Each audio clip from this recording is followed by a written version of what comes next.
ಆತ್ಮೀಯರೇ ನಮಸ್ಕಾರ, ಹೇಗಿದ್ದೀರಿ? ನೋಡಿ, ಸಿದ್ದರಾಮಯ್ಯನವರು ಹೊಸ ವರ್ಷದಲ್ಲಿ ಈಗ ಹೊಸ ವ್ಯೂಹವನ್ನೇ ರಚನೆ ಮಾಡಿದ್ದಾರೆ. ತಮ್ಮ ಕುರ್ಚಿಯನ್ನು ಉಳಿಸಿಕೊಳ್ಳುವ ಸಲುವಾಗಿ, CM ಪಟ್ಟದಲ್ಲಿ ಮುಂದುವರಿಯುವ ಸಲುವಾಗಿ. ಇದು ಒಂದು ವ್ಯೂಹ ಅಲ್ಲ, 2-3 ವ್ಯೂಹಗಳಿವೆ. ಅಂದರೆ ಇದು ಯಾವ ಲೆವೆಲ್ಗಿದೆ ಅಂದರೆ ಹೇಳ್ತೀನಿ ಕೇಳಿ. ಬರೀ DK ಶಿವಕುಮಾರ್ ಟಾರ್ಗೆಟ್ ಅಲ್ಲ.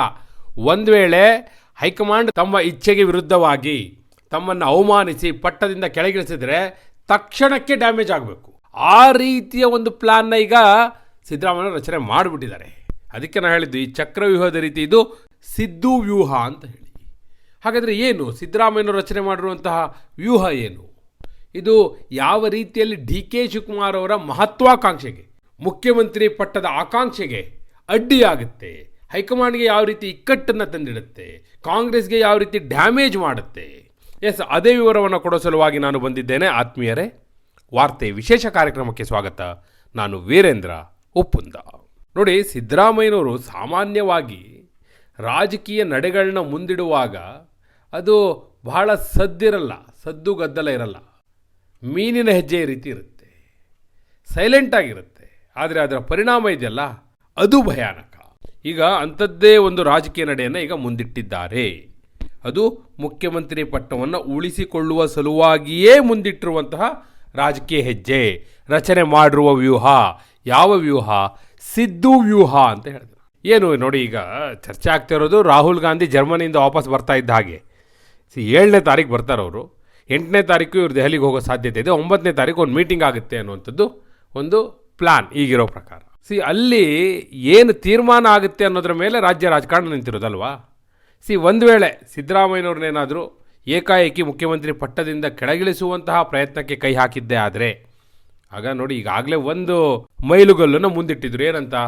ರಾಜ್ಯದಲ್ಲಿ ಅತಿ ಹೆಚ್ಚು ದಿನ ಮುಖ್ಯಮಂತ್ರಿ ಆದಂಥ ದಾಖಲೆ ನನ್ನ ಹೆಸರಿಗೆ ಬರ್ಕೋಬೇಕು ಅಂತ ಒಂದು ಮೈಲುಗಲ್ಲನ್ನ ಮುಂದಿಟ್ಟಿದ್ರು. ಅದು 6ನೇ ತಾರೀಕಿಗೆ ಮುರಿತಾರೆ. ಅದನ್ನು ದೇವರಾಜ ಅರಸು ಅವರ ದಾಖಲೆಯನ್ನು ಮುರಿದು ಕರ್ನಾಟಕ ರಾಜ್ಯದಲ್ಲಿ ಅತಿ ಹೆಚ್ಚು ದಿನ ಮುಖ್ಯಮಂತ್ರಿ ಆದವರು ಸಿದ್ದರಾಮಯ್ಯ ಅನ್ನುವ ದಾಖಲೆಯನ್ನು ತಮ್ಮ ಹೆಸರಿಗೆ ಬರ್ಸ್ಕೋತಾರೆ. ಸರಿ, ಅದಾಯ್ತಲ್ಲ ಅಂತೇಳಿ DK ಶಿವಕುಮಾರ್ ನಿಟ್ಟುಸಿರು ಬಿಡ್ಲಿಕ್ಕೆ ರೆಡಿ ಆಗಿದ್ರೆ ಈಗ ಮತ್ತೊಂದು ಮೈಲುಗಲ್ಲನ್ನ ಮುಂದಿಟ್ಟಿದ್ದಾರೆ. ಯಾವುದು? ಸಹಸ್ರ ದಿನದ CM. ದೇವರಾಜ ಅರಸು ಅವರು ಮುಖ್ಯಮಂತ್ರಿ ಆಗಿದ್ದಂತಹ ದಾಖಲೆ ಮುರಿಯೋದು ಅಂದರೆ 2790 ದಿನಕ್ಕಿಂತ ಹೆಚ್ಚು. ಹೀಗಿರುವಾಗ ಸಹಸ್ರ ದಿನದ CM ಅಂದರೆ ಹೇಗೆ? ಇದು 2ನೇ ಟರ್ಮಲ್ಲಿ ಸಿದ್ದರಾಮಯ್ಯನವರು ಮುಖ್ಯಮಂತ್ರಿ ಆಗಿ ಈಗ 2ನೇ ಅವಧಿಯಲ್ಲಿದ್ದಾರಲ್ಲ, ಈ 2ನೇ ಅವಧಿಯಲ್ಲಿ 1000 ದಿನ ಪೂರೈಸ್ತಾ ಇದ್ದಾರೆ ಈಗ ಸದ್ಯದಲ್ಲೇ. ಆ 1000 ದಿನ ಪೂರೈಸುವ ಸಂದರ್ಭದಲ್ಲಿ ಸರಿಯಾಗಿ ಅದೇ ದಿನ ಯಾವತ್ತು ಈ 2ನೇ ಅವಧಿಯ ಸಹಸ್ರ ದಿನವನ್ನು 1000 ದಿನವನ್ನು ಸಿದ್ದರಾಮಯ್ಯನವರು ಪೂರೈಸ್ತಾರೋ ಅವತ್ತಿನ ದಿನ ಸಹಸ್ರ ದಿನ ಸಮಾವೇಶ ಅಂತೇಳಿ ಒಂದು ಸಮಾವೇಶವನ್ನೇ ಆಯೋಜನೆ ಮಾಡಲಿಕ್ಕೆ ಸಿದ್ದರಾಮಯ್ಯನವರ ಬೆಂಬಲಿಗರು ರೆಡಿಯಾಗಿದ್ದಾರೆ. ಅದು ಕೂಡ ಮಧ್ಯ ಕರ್ನಾಟಕದಲ್ಲಿ. ಮಧ್ಯ ಕರ್ನಾಟಕ ಅಂದರೆ ನೀವು ಸಿದ್ದರಾಮೋತ್ಸವ ಕಣ್ಮುಂದೆ ತಗೋಬೋದು ದಾವಣಗೆರೆ ಅಂತ. ಆದರೆ ಈ ಬಾರಿ ದಾವಣಗೆರೆ ಅಲ್ಲ ಅವ್ರು ಪ್ಲಾನ್ ಮಾಡಿರೋದು. ಈ ಬಾರಿ ಅವ್ರು ಪ್ಲಾನ್ ಮಾಡಿರೋದು ಹಾವೇರಿಯಲ್ಲಿ ಲಕ್ಷೋಪಲಕ್ಷ ಸಂಖ್ಯೆಯಲ್ಲಿ ಬೆಂಬಲಿಗರು, ಕಾರ್ಯಕರ್ತರು, ಅಭಿಮಾನಿಗಳನ್ನ ಒಗ್ಗೂಡಿಸಿ ಸಹಸ್ರ ದಿನ ಸಮಾವೇಶ ಅಂತ ಮಾಡಬೇಕು ಅಂತೇಳಿ ಒಂದು ಪ್ಲಾನ್ ರೆಡಿ ಮಾಡ್ಕೊಂಡಿದ್ದಾರೆ. ಹಾಗಾದರೆ ಈ 2ನೇ ಅವಧಿಯ 1000 ದಿನ ಮುಗಿಯೋದು ಯಾವಾಗ? ಇದೊಳ್ಳೆ ಈಗ ಒಂದು ಮುಗಿದಿದ್ದಂಗೆ ಇನ್ನೊಂದು ಅನ್ನೋ ಹಾಗೆ ಬಂತಲ್ಲ. DK ಶಿವಕುಮಾರ್ ಹಾಗಾದರೆ ಹೀಗೆ ಒಂದೊಂದೇ ಮೈಲುಗಳನ್ನ ದಾಟ್ತಾ ಹೋಗ್ತಾ ಇದ್ದರೆ ಎಲ್ಲಿವರೆಗೂ ಅನ್ನೋ ಪ್ರಶ್ನೆ ಬರುತ್ತಲ್ಲ. ಅದಕ್ಕೆ ನೋಡಿ, 1000 ದಿನ ಯಾವಾಗ ಪೂರೈಸ್ತಾರೆ ಅಂದರೆ 2ನೇ ಅವಧಿಯ 1000 ದಿನ. ಇವತ್ತಿಗೆ ಸಿದ್ದರಾಮಯ್ಯನವರು ಮುಖ್ಯಮಂತ್ರಿಯಾಗಿ 958-959 ದಿನ ಆಯಿತು. 2023 ಮೇ 20ನೇ ತಾರೀಕು ಅವರು ಮುಖ್ಯಮಂತ್ರಿಯಾಗಿ 2ನೇ ಅವಧಿಯಲ್ಲಿ ಪ್ರಮಾಣವಚನ ಕಾಂಗ್ರೆಸ್ ಸರ್ಕಾರ ಅಸ್ತಿತ್ವಕ್ಕೆ ಬಂದಿದ್ದು.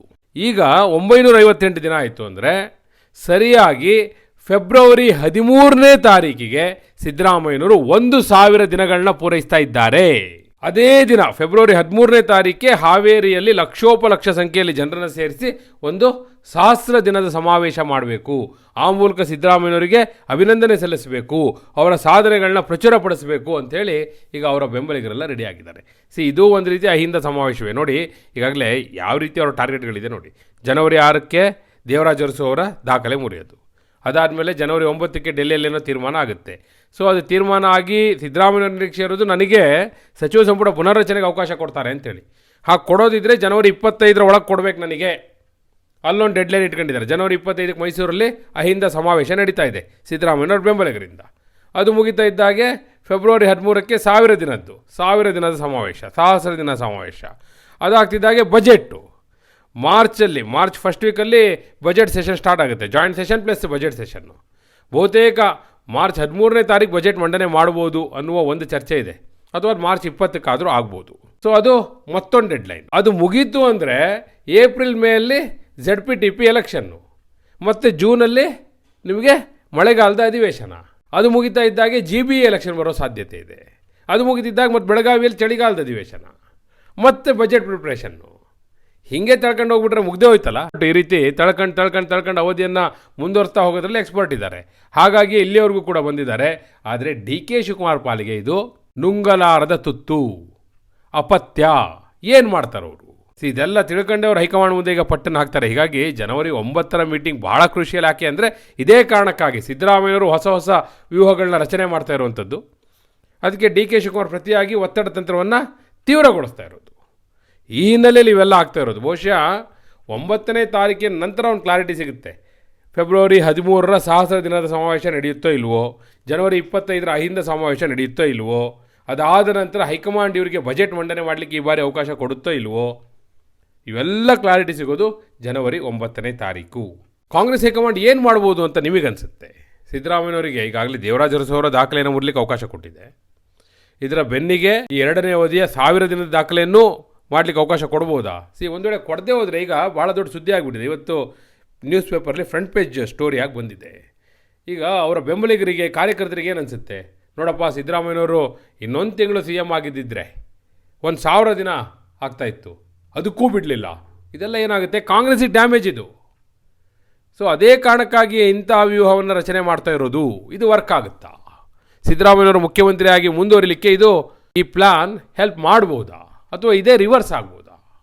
ಹೈಕಮಾಂಡ್ ಈ ರೀತಿಯ ತಂತ್ರಗಳನ್ನ ಸದೆ ಬಡಿಯಬೇಕು ಅಂತಲೇ ಏನಾದರೂ ಖಡಕ್ ತೀರ್ಮಾನವನ್ನು ಕೈಗೊಳ್ಳುವಂಥ ಒಂದು ದುಸ್ಸಾಹಸವನ್ನು ತೋರಬಹುದು. ಅದು ಇವತ್ತಿನ ಪರಿಸ್ಥಿತಿಯಲ್ಲಿ ಕರ್ನಾಟಕದಲ್ಲಿ ಸರ್ಕಾರವನ್ನು ಉಳಿಸಿಕೊಳ್ಳಲೇಬೇಕಾದಂಥ ಅನಿವಾರ್ಯತೆಯಲ್ಲಿ ಕಾಂಗ್ರೆಸ್ ಹೈಕಮಾಂಡ್ ಇರುವಾಗ ಅಂತಹ ಹೆಜ್ಜೆಯನ್ನು ಇಡುತ್ತಾ?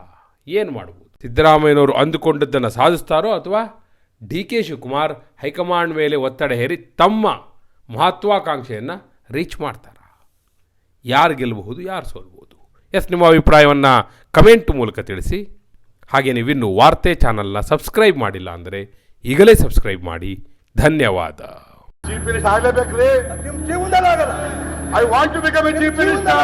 ಮುಂದಿನ ಮುಖ್ಯಮಂತ್ರಿ ಸತೀಶ್ ಜಾರಕಿಹೊಳಿ ಅವರಿಗೆ